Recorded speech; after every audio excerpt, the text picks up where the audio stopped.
오늘 부족한 유익한 제가 하나님의 말씀을 잠깐 대언하고 선포하도록 하겠습니다. 무엇을 고백하십니까? 라는 제목으로 오늘 하나님의 말씀을 전하도록 하겠습니다. 오늘 본문에 등장하는 히스기야 왕은 이스라엘 남유다의 13번째 왕입니다. 이 히스기야 왕은 우리가 잘 알듯이 처음에는 정말 하나님을 의지했고, 처음에는 하나님을 진심으로 사모했고, 하나님의 말씀을 믿고 따랐고, 그리고 하나님의 성전을 리모델링했습니다. 요즘 말하면 리모델인데, 하나님의 성전을 다시 재건축하면서 정말 이스라엘 백성들의 믿음이 예루살렘 성전에 모이게 했고, 이스라엘 백성들을 하나님 잘 믿게끔 이끌었던 왕이 히스기야 왕입니다. 우리가 가정집을, 우리가 살고 있는 주택을, 아파트를 리모델링해도 그 값이 올라갑니다. 그리고 그 아파트 값이 우리가 정말 조금씩 올라가고 가치가 달라집니다. 방 한 칸을 벽지를 붙이고 장판을 새로 가도 가치가 올라가는데, 하물며 하나님께서 계시는 성전을 아름답게 가꾸고, 그리고 하나님께서 계시는 성전에 사람들이 와서 예배하고 기도하고 찬양하고 하나님의 말씀을 듣게 하는 그 성전이 더 가치 있고 더 복되게 했던 왕이 누구냐? 바로 히스기야 왕입니다. 히스기야 왕은 또 어떤 일을 했냐?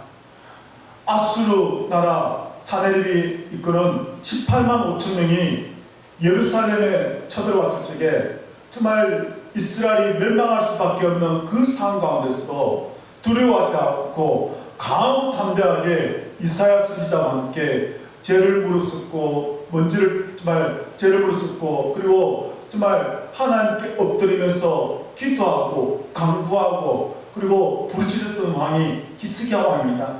하나님께서는 그 부르짖는 히스기야의 기도를 통해서 사네립의 18만 5천 명을 하루아침에 산송장이 되게 했던 것도 다 어느 때냐? 히스기야 왕이 기도했을 때입니다. 18만 5천 명이 쳐들어왔을 적에 정말 나라가 풍전등화 속에 있었고, 그리고 멸망하는 그 가운데 있었지만, 그러나 기도하는 한 사람 왕 히스기야 한 사람의 기도를 통해서 나라가 다시 살아날 수가 있었던 것이 바로 히스기야의 기도라는 것입니다. 그만큼 우리는 문제가 있을 적에, 어려움이 있을 적에 하나님께 부르짖을 줄 믿습니다. 하나님께 기도해야 될 줄 믿습니다. 하나님께 모든 것 믿고 맡기고 강함담대하게 믿음으로 구하고 찾고 드려야 될 줄 믿습니다. 기도가 나라를 살립니다. 기도가 교회를 살립니다. 기도가 우리 가정을 살립니다. 기도가 내 인생을 변화시킨 줄 믿으시기 바랍니다. 누구의 기도냐? 히스기야 한 사람의 기도를 통해서 이 나라가 살고 민족이 살고 가정이 살고 내가 산다는 것을 우리는 잘 알아야 될 줄 믿습니다. 그런 가운데서 히스기야는 어떤 일이 있냐? 그렇게 정말 하나님을 잘 믿고 하나님을 잘 의지한 가운데서 병들어 죽게 되었습니다. 병들어 죽게 되었을 적에 웬만한 사람 같으면 왜 하나님을 잘 믿는데 교회도 안 빠지는데 11조도 잘했는데 새벽기도도 안 빠지는데 왜 나에게 병을 주십니까? 왜 나를 죽게 하십니까?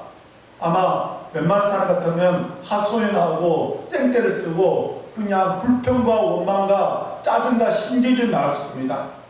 그런데 히스기야 왕은 병들어 죽게 됐을 적에 무엇을 했냐? 하나님 정말 이렇게 심한 통곡과 눈물로써 기도하게 합니다. 그리고 자기 얼굴을 벽을 향해서 하나님께 기도했던 왕이 히스기야 왕입니다. 벽을 향해서 기도했다는 것이 무슨 뜻입니까? 세상의 그 모든 것, 사람의 말이, 그리고 사람을 바라보지 않고 사람의 말을 듣지 않고 하나님께 집중하고 하나님만 바라보고 하나님만 의지한다는 것이 벽을 보고 기도하는 것입니다. 공부하는 학생이 공부하면서 정말 그 연필을 세게 안 잡고 정말 그냥 힘없이 잡고 있고, 공부한다면서 스마트폰 보고 게임하고 또 책 보다가 들어눕다가, 그리고 책 잠깐 봤다가 그냥 또 게임하고, 게임은 한 시간, 2시간, 3시간 하고 책은 1분, 2분 보고 그러면 집중이 되지 않습니다. 그런 정말 제대로 성공했다고, 제대로 공부했다고 할 수 없습니다. 우리의 믿음 생활도 마찬가지입니다. 스마트폰 보고, 그리고 세상 사람들 다 만나고, 그리고 TV 다 보고, 그러면서 기도는 잠깐, 말씀은 잠깐 하면 그것은 온전한 믿음 생활을 할 수 있다는 것입니다. 히스기야 왕은 병들어 죽게 됐을 적에 다른 것 하지 않고 벽을 안에서 진심으로 하나님께 심한 통곡과 눈물로서 하나님께 기도했다는 것입니다. 하나님께서는 이사야 선지자를 통해서 하시는 말씀이 내 눈물을 보았다는 것입니다. 눈물을 보았다는 것은 무슨 뜻입니까? 히스기야가 진심으로 하나님께 회개하고 있다는 것이고, 히스기야 왕이 진심으로 하나님을 의지하고 있다는 것이고, 히스기야 왕이 하나님밖에 없습니다, 하나님만이 나를 살려줄 수 있다는 것을 표현하고 고백하는 것이 눈물의 기도라는 것입니다. 히브리서 말씀에도 예수님은 심한 통곡과 눈물로서 기도로서 그 하나님께 기도와 소원을 아뢰었습니다. 오늘 죽음 앞에 예수님도, 죽음 앞에 히스기야 왕도 섰을 적에 가만히 않고 심한 통곡과 눈물로서 기도할 적에 하나님께서는 살리시고 일으켜 주시기를 믿으시 바랍니다. 오늘 여기 계신 분, 저도 마찬가지입니다. 문제가 없고 고통이 없고 고민이 없고 그리고 어려움이 없는 분이 아무도 없을 겁니다. 다 머리가 복잡합니다. 생각이 지금 마음이 심란합니다. 그리고 답답해서 미칠 지경이 있습니다. 그리고 질병도 있습니다. 아픔도 있습니다. 문제는 다 가지고 있습니다. 무엇을 해야 되냐? 푸념하고 낙심하고 낭망하고 신경질과 짜증이 아니라 우리는 히스기야 왕처럼 눈물과 기도로서 통곡으로서 하나님께 구하고 찾고 두드려야 줄 믿습니다. 하나님께서는 내 눈물의 기도를 들어주시길 믿으시기 바랍니다. 하나님은 히스기야의 눈물의 기도만 들어주신 것이 아니라 내 눈물의 기도도 들으시고 응답하신 줄 믿으시기 바랍니다. 구하고 찾고 두드리고 그리고 하나님께 매달린 자를 하나님은 응답하신다는 것입니다. 오늘 우리는 히스기야 왕처럼 심한 통곡과 눈물로서 기도하면 하나님께서는 반드시 일으켜 주시고 회복시켜 주시고 낫게 해주시고 싸매 주신 줄 믿으시기 바랍니다. 하나님께서는 이 이사야 선지자를 통해서 히스기야 왕의 그 눈물의 기도를 보고 무엇을 하시냐? 생명인자 15년 동안 더 살게 해주셨다는 것입니다. 정말 현대의학으로도 해결할 수 없는 이 문제, 이 죽음의 문제, 생명인자의 문제, 하나님께 구함으로 말미암아 하나님께서는 히스기야 왕의 생명을 15년 동안 더 살게 해주셨다는 것입니다. 오늘 그 기적과 표적이 우리에게도 나에게도 일어나기를 주님의 이름으로 기도하고 축복합니다. 그러면서 이제 우리가 읽었던 말씀의 첫 단어가 그때로 시작합니다. 이사야서는 그때라는 말씀이 많이 등장합니다. 그리고 구약의 예언서에도 그때라는 말씀이 많이 등장합니다. 이 그때라는 말씀은 정말 뒤에 좋은 뜻으로 등장하는 것이 아니라 조금 안 좋은 뜻으로 등장할 때가 많습니다. 그때에 히스기야 왕이 병들었다가 죽게 됐을 적에, 나았을 적에, 병이 나았을 적에 바벨론의 이 왕의 사신들이 히스기야 왕에게 병문안을 합니다. 병문안하는데 이 바벨론 나라가 바로 지금부터 신흥 강대국으로 점점점 부상할 때입니다. 뜰 때입니다. 이때 바벨론 왕이 자기의 신하들을 시켜서 친서와 예물을 가지고 바로 히스기야 왕에게 조문을 보냅니다.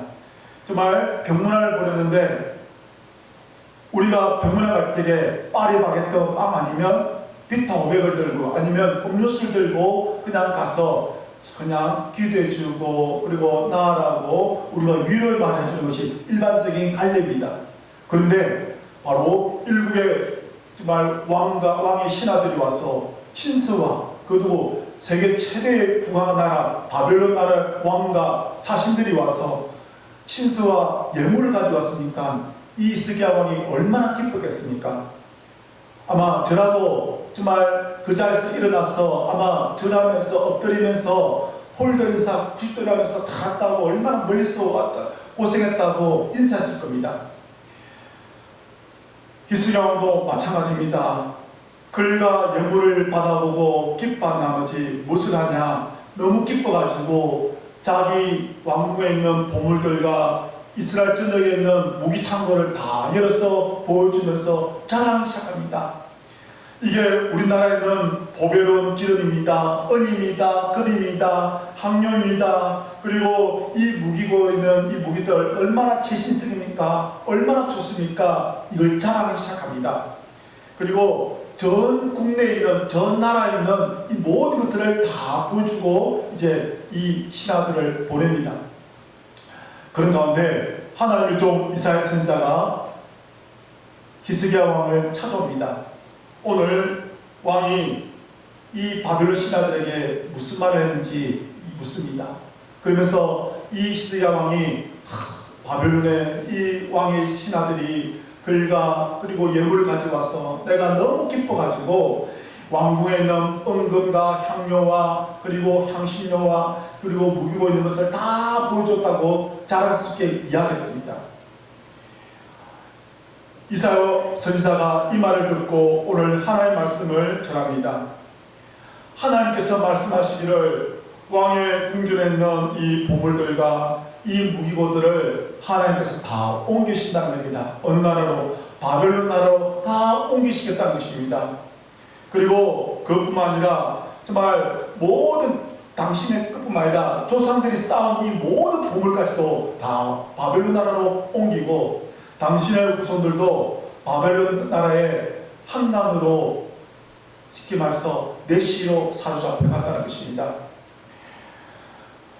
아니나 다를까 이 바벨론 나라에 나중에 이 이스라엘은 남유다는 멸망하게 되고 이 히스기야 후손들은 눈이 뽑히게 되고 황난으로 내시로 잡혀가게 되고 그의 후손들, 그의 손녀들은 다 성적 놀이개로 팔리게 되고 그리고 옷이 벗겨져서 팔리게 되고 그리고 예루살렘에서 바벨론 나라까지 제가 한번 계산해 보니까 당장 1500km를 걸어가게 됩니다.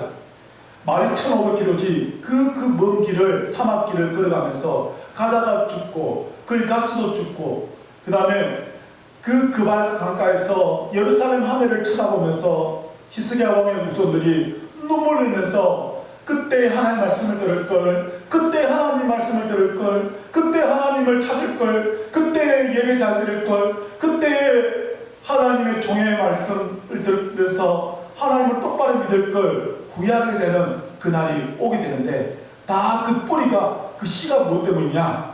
바로 히스기야 왕이 하나님의 은혜를 잊어버리고 하나님의 베푸신 사랑을 잊어버렸다는 것입니다.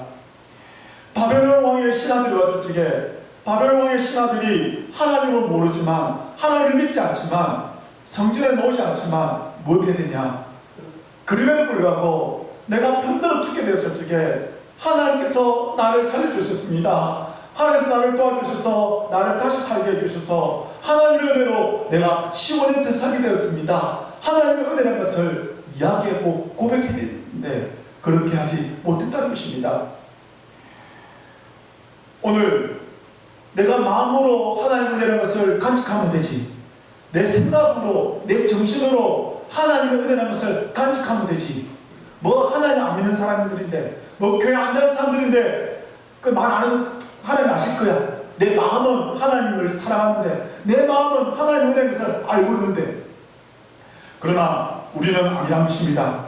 우리는 무엇으로 고백해야 되냐? 내 입술을 열어서 하나님의 은혜입니다. 하나님 나에게 베푸신 은혜와 사랑의 것을 고백해야 된다는 것입니다. 오늘 내 입술로서 내 몸으로서 내 삶으로서 나에게 받은 바 은혜와 사랑과 구원을 많은 사람들에게 특별히 예수 믿지 않는 사람들에게 전가하시기를 선포하시기를 고백하시기를 주님의 이름으로 기도하고 주님의 이름으로 축복합니다. 우리나라도 마찬가지입니다. 우리가 일제 36년 그리고 6.25를 거치면서 다 우리가 잘나서 이렇게 잘된 거 아닙니다. 우리가 잘나서 일본을 물친 것도 아닙니다. 우리가 잘나서 3년 동안 정말 이 북한 공산군을 물친 것도 아닙니다. 북한의 전차 32대가 6.25 때 이 오산 중미령을 왔을 적에 정말 6시간 버틴 거 우리는 다 자랑스럽게 여깁니다. 유튜브에 보니까 한 몇십만의 조회수가 있는데 정말 대단합니다. 그것도 우리가 잘난 것도 아닙니다. 우리가 보릿고개를 넘긴 것도 우리가 힘이 좋아서 능력이 좋아서 한 것도 아닙니다. 다 누구의 은혜냐? 하나님의 은혜라는 것을 우리는 분명히 알아낼 줄 믿습니다. 정말 우리가 보릿고개 쌀밥도 보리밥도 못 먹던 시절, 마음대로 학교 정말 도시락도 못 싸가던 시절, 정말 우리가 좋은 구두, 좋은 신도 못 신던 시절, 정말 우리가 지피 신고 검정 고무신 신던 그 시절, 정말 우리가 책가방도 덤벼서 보따리, 보자기를 메고 다니던 그 시절, 정말 그럼에도 불구하고 하나님께서 우리나라에 은혜를 주셔서 이제 세계 10대 경제대국이 되게 해주시고, 그리고 G7, G11 정말 선진국의 반열을 들어서게 해주신 것, 다 대통령이 잘나서 국회의원들이 정책을 잘해서가 아니라는 것입니다. 우리 다 알고 있습니다. 다 누구의 은혜고 누구의 도움이냐? 하나님의 은혜라는 것입니다. 하나님의 도우심이라는 것입니다. 우리가 알고 있으면서 입 다물고 있으면 안 된다는 것입니다. 우리의 자녀들에게, 우리의 자손들에게 이 모든 것 하나님께서 우리와 함께 하시고 하나님의 은혜로 정말 에베네셀 도움을 해주셔서 모든 것 도와주셔서 여기까지 왔다는 것을 우리는 인정하고 고백하고 증거해야 될 줄 믿습니다. 내가 지금까지 살아온 거, 내가 공부를 열심히 해서 이렇게 잘 되고, 내가 열심히 노력하고 사업을 열심히 잘해서, 그리고 내가 발이 늙어서 정말 그레츠가 많아지고, 내가 열심히 공부해서 좋은 대학 가서 내 머리가 똑똑해서가 아니라 우리 부모님이 나에게 좋은 머리를 주신 것도 아니고, 우리는 하나님께서 나에게 지혜와 명치와 총명을 주시고 기억력을 주시고 이해를 주시고 통찰을 주신 것, 그 모든 것 하나님의 은혜라는 것을 우리는 믿고 고백하고 강조해야 된다는 것입니다. 오늘 우리가 집을 사는 것도, 좋은 차를 타고 다니는 것도, 우리가 심지어는 걸어 다니는 것도, 그리고 내가 정말 이 지금 집에 살고 있는 것도 내가 돈이 많아서 내가 돈을 잘 벌어서가 아니라 내 노력, 내 열심이 아니라 내 특심이 아니라 오늘 우리는 전적인 하나님의 은혜와 도우심과 함께 하시는 것을 우리는 믿어야 될 줄 믿습니다. 우리는 고백해야 될 줄 믿습니다. 기독교는 사람들을 흔히 체험의 종교라고 합니다. 맞습니다. 체험의 종교입니다. 우리는 예수님을 만난 거 체험했습니다. 그리고 하나님의 은혜를 받은 거 체험했습니다. 주의 성령을 받은 거 다 체험했습니다. 체험으로 끝난 것이 아닙니다. 무엇이 되냐? 우리는 입술을 열어서 받은 바 은혜와 사랑을 증거해야 됩니다. 또 전해야 됩니다. 자랑해야 됩니다. 나를 자랑하는 것이 아니라 하나님을 자랑해야 됩니다. 하나님의 이름을 자랑하는 것이 우리의 본분이고 우리의 사명인 것을 우리는 믿어야 될 줄 믿습니다.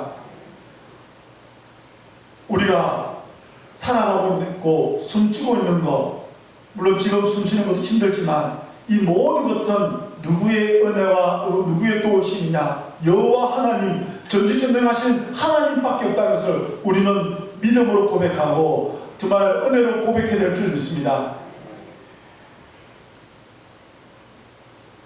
청와대에 들어갔던 장로 대통령들이 청와대에서 목탁 소리가 들리지 않고 찬송 소리가 들려야 된다고 그렇게 강조했지만 정작 들어가서는 찬송 소리가 아니라 하나님의 은혜를 강조하지 않았습니다. 거기서 술파티도 하고 거기서 진심으로 하나님을 찾지 않아서 결국 다 끝은 멸망으로, 그리고 정말 좋지 않게 지금도 남아있습니다. 왜? 하나님의 은혜라는 것을 말하지 않고 표현하지 않고 고백하지 않았습니다. 우리도 마찬가지라는 것입니다. 우리의 믿음 생활에 하나님밖에 없습니다. 하나님 사께서 하셨습니다. 하나님께서 나에게 은혜와 사랑을 주시다는 것을 분명하게 확실하게 고백해야 된다는 것을 우리는 분명히 알아야 될 줄 믿습니다. 연말에 가요 대상이 있습니다. 탤런트들 무슨 시상식도 있습니다. 가수들 또 정말 대상 시상식도 있습니다. 그 흔히 상 받는 사람들의 레파토리가 다 비슷합니다. PD님 감사합니다. 또 도와주신 함께 하신 스태프분들 감사합니다. 아니면 부모님께 감사합니다. 그게 일반적인 관례입니다. 그런데 어떤 연예인들 보면 첫 마디가 하나님께서 함께 해주시면 감사합니다. 하나님 은혜 감사합니다. 이렇게 고백하는 연예인들 있으면 정말 저는 박수와 그리고 정말 뿌듯함을 느낍니다. 또 우리도 그런 사람들에게 정말 우리가 진심으로 응원해야 될 줄 믿습니다. 그리고 우리 사랑하는 성도들의 후손들이 그런 자리에 있을 적에 첫 마디가 뭐냐? 감독님께 감사합니다, PD님께 감사합니다가 아니라 하나님 은혜 감사하는 우리의 후손들이 오기를 주님의 이름으로 축복합니다. 미스코리아 진에 당선된 사람이 항상 하는 이야기가 있습니다. 미장 원장님께 감사합니다, 부모님께 감사합니다 하는데 정말 하나님 아버지께 감사합니다, 예수님의 은혜 감사합니다. 우리 후손들이 그런 후손들을 오길 바랍니다. 그 수많은 카메라가 비치고 그 수많은 사람들이 바라보는데 전국의 많은 시청자들이 듣고 있고 보고 있는데 그 앞에서 하나님의 한자를 꺼낸다는 거 정말 쉽지 않은 용기입니다. 그런데 그 자리에서 하나님의 은혜 감사합니다 하는 거 얼마나 힘들겠습니까? 히스기야 왕도 마찬가지입니다. 그러나 우리는 사람을 두려워하지 말고 나와 함께 하시고 내 눈에 보이지 않지만 나를 지키시고 인내주고 도와주시고 보호하시는 성부, 성자, 성령, 성삼일체 하나님께서 계신다는 것을 알고 우리는 반드시 믿음으로 하나님의 은혜입니다, 하나님의 사랑입니다, 하나님의 보살핌이라는 것을 우리는 반드시 인정하고 고백해야 될 줄 믿습니다. 그래서 우리는 이 밥 한 공기를 주신 것도 하나님의 은혜입니다. 물을 마시게 하는 것도 하나님의 은혜입니다. 숨을 쉬게 하는 것도 하나님의 은혜입니다. 해와 달과 별을 주신 것도 하나님의 은혜입니다. 우리나라를 자살해 주신 것도 하나님의 은혜입니다. 오로지 하나님의 은혜라는 것을 우리는 믿음으로 고백하는 것입니다. 자, 아주 친하기 전에는 우리 목사님 계십니다. 이분은 감리교 목사님인데 북한에서 탈북하셨습니다. 북한에서 탈북해서 정말 이제 국정원을 가고 또 국정원에서 또 우리 믿는 감리교 장로님 만나서 또 우리 감리교에 나오게 되는데 제가 이 친하게 지내는 이 형님 목사님께 여쭤봤습니다. 아니 형님, 북한에서 탈북한 사람도 많고 탈북해서 목사님 되신 분 많은데 왜 많고 많은 탈북자 중에 또 많고 많은 탈북자 목사님 중에 형님을 하나님께서 특별하게 쓰는 이유가 뭐냐고, 그 비결이 뭐냐고 제가 여쭤봤습니다. 많은 탈북자들이 국정에 들어가서 조사를 받고 또 국정에 나와서 TV 나오면 무슨 모란봉이라든지 또 채널A에 이만갑에 출연하고 또 어디 가서 무슨 강연하고 하는데 다 하는데 자기도 그런 자리에 많이 초대받는데 그러면 그럴 때마다 국정원에서 국방부에서 직원들이 다 따라온답니다. 그럴 때마다 하는 이야기 있습니다. 목사님 제발 좀 하나님 이야기 좀 하지 말라고요.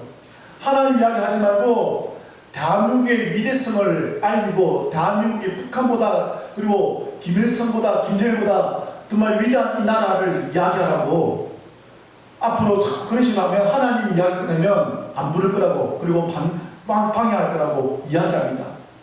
그런데도 이 목사님은 가는 곳마다 군대든 학교든 교회든 방송국이든 뭐만 하냐, 정말 제가 북한에서 중국에서 죽을 뻔했는데 하나님 은혜로 살았습니다. 하나님 도우시고 살았습니다. 그리고 하나님께서 나를 이렇게 인도해 주셨습니다. 하나님밖에 없습니다. 또 신학교 가서 또 하나님밖에 없습니다. 한 국정원 직원들이 그럴 때마다 짜증난다고 제발 좀 하지 말라고. 그런데도 하나님은 그 많은 수많은 탈북자 중에 탈북자 목사님 중에 이분만 씁니다. 심지어는 우리나라 국회의사당 또 얼마 전에는 미국의 국회의사당 미국의 백악관 가서도 또 하나님의 말씀을 증거하게 합니다. 다 뭐하냐, 사람들은 하나님 제발 지킨다고 하지 말하지만 그러나 하나님은 하나님을 높이고 하나님의 은혜를 찬양하고 하나님의 은혜를 기억하는 사람을 더 높이고 더 위대하게 만들고 더 복되게 만들 믿으시기 바랍니다. 사람들은 하나님 이야기 꺼내고 예수님 이야기 꺼내면 촌스럽다고 유별나다고, 그러나 하나님은 그 사람을 유별나고 촌스럽게 얘기하는 것이 아니라 더 귀하고 존귀하게 그리고 더 크게 사용하실 줄 믿으시기 바랍니다. 그래서 우리는 내 삶이 하나님의 은혜로 살아가야 되고 그리고 내 삶이 내 입술이 내 모습이 예수님의 향기가 드러나고 그리고 항상 하나님의 은혜로 사는 모습 속에 살아가기를 주님의 이름으로 기도하고 주님의 이름으로 축복합니다. 오늘 히스기야가 하나님의 은혜라는 것을 강조하지 않고 말하지 않고 고백하지 않았어. 결국 자기는 15년 동안 더 살게 됐지만 자기 때문에 나라도 멸망하게 되고 자기 때문에 자기 후손들이 멸망과 저주를 받게 된다는 것입니다. 차라리 그냥 죽었으면 좋았을걸. 차라리 그냥 15년 안 살면 더 좋았을걸. 이게 남 이야기가 아니라 바로 우리 이야기라는 것입니다.